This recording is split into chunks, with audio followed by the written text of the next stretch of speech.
तो अब हम पढ़ने वाले हैं प्रोटीनूरिया के बारे में। अगर हम बात करें नॉर्मल एल्ब्यूमिन एक्सक्रीशन का, तो वो less than 30 milligram per day होता है। प्रोटीनूरिया तब बोलते हैं जब 150 मिलीग्राम पर डे से ज़्यादा जो रहता है यूरिन में प्रोटीन होता है। तो 150 मिलीग्राम पर डे से ज़्यादा अगर टोटल यूरिनरी प्रोटीन होगा तो उसे बोलेंगे प्रोटीनूरिया। अब बात करें एल्ब्यूमिनुरिया क्या होता है, तो अगर लेस देन 30 है तो वो तो नॉर्मल होता है। अगर 30 से 300 के बीच में होता है तो उसको बोलते हैं माइक्रो एल्ब्यूमिन यूरिया। तो वो 30 से 300 के बीच में होता है और डायबिटिक नेफ्रोपैथी के केस में ये अर्ली मार्कर होता है। फिर जो अगला है, अगर 300 से ज़्यादा होगा तो उसको बोलेंगे मैक्रो एल्ब्यूमिन यूरिया और उसमें 300 से ज़्यादा रहता है। और वही अगर 3.5 ग्राम पर डे से ज़्यादा हो जाएगा तो उसको बोलेंगे नेफ्रोटिक रेंज प्रोटीनूरिया।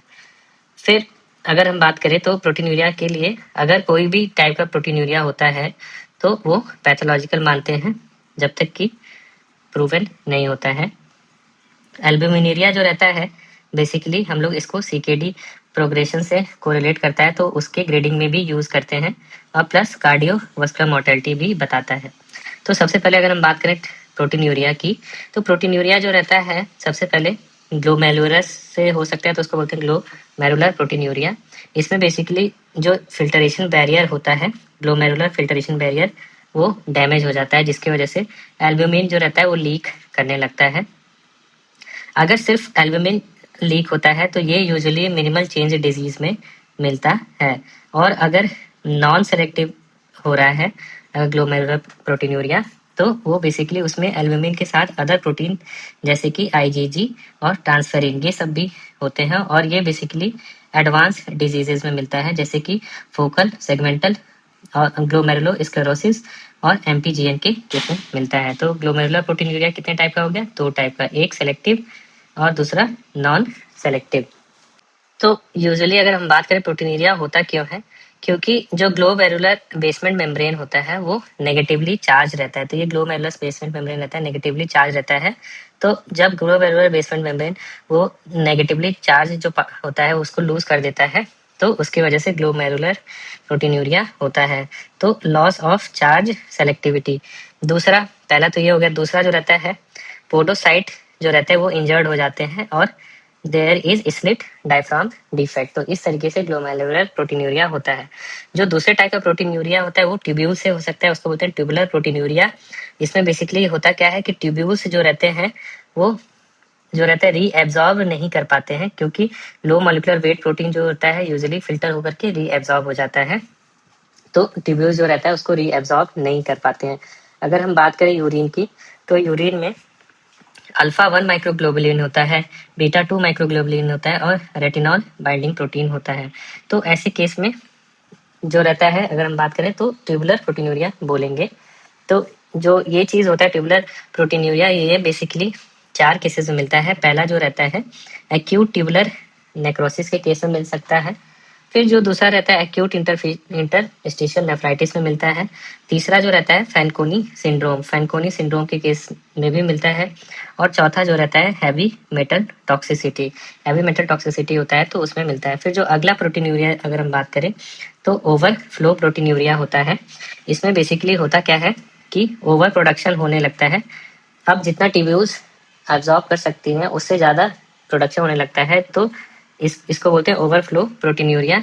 इसमें बेसिकली जो रहता है अगर किसी को माइलोमा होता है तो उसमें जो रहता है ज़्यादा लाइट चेन्स बनने लगते हैं, तो ये माइलोमा किडनी में लाइट चेन्स प्रोटीनूरिया होता है।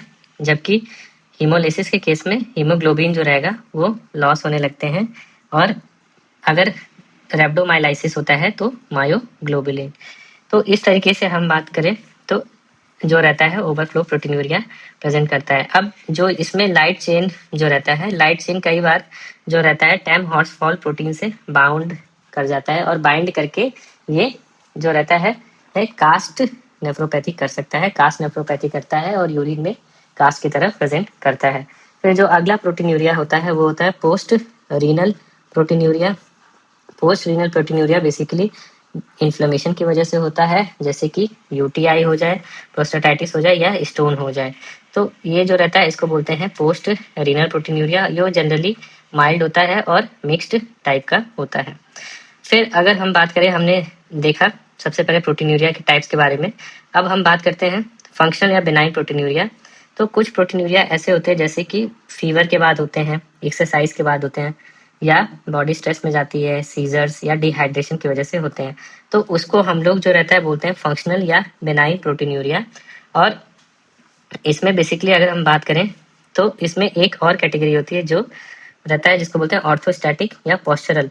तो इसमें क्या होता है, जो रहता है लंबे और पतले जो एडोलसेंट एज ग्रुप के पीपल होते हैं उसमें होता है, और बेसिकली डे में ज़्यादा होता है, तो इसको बोलते हैं ऑर्थोस्टैटिक और पोस्चरल।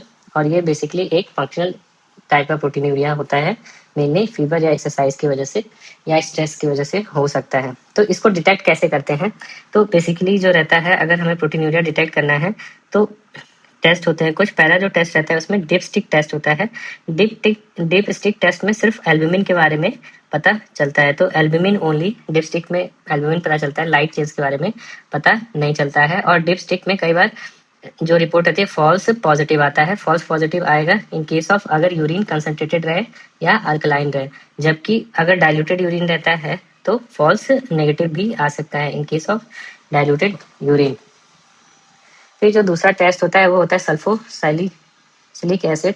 तो सल्फोसैलिसिलिक एसिड जो रहता है, इसमें खास बात क्या होती है कि इसमें हर तरह के प्रोटीन डिटेक्ट कर सकते हैं, डिटेक्ट्स ऑल प्रोटीन अगर हम बात करें तो, ग्लोबुलिन भी और लाइट चेन्स भी। जो तीसरा टेस्ट होता है वो होता है 24 आवर यूरिन प्रोटीन। तो 24 आवर यूरिन प्रोटीन जो रहता है वो गोल्ड स्टैंडर्ड टेस्ट होता है क्वांटिफिकेशन के लिए। फिर जो चौथा टेस्ट होता है वो स्पॉट टेस्ट रहता है। स्पॉट जो रहता है हम लोग प्रोटीन क्रिएटिनिन रेशियो या एल्ब्यूमिन क्रिएटिनिन रेशियो निकालते हैं। और ये जो रहता है अगर हम बात करें albumin creatinine ratio usually diabetes में प्रेफर करते हैं। फिर उसके बाद हम बात करें क्लिनिकल इंपॉर्टेंस की, तो जो प्रोटीनूरिया रहता है वो इंडिपेंडेंट रिस्क फैक्टर होता है सीकेडी प्रोग्रेशन का। अगर हायर प्रोटीनूरिया है तो जीएफआर जल्दी डिक्लाइन होगा, फास्टर डिक्लाइन होगा। नेफ्रोटिक सिंड्रोम की बात करें तो उसमें 83 का लॉस हो जाता है।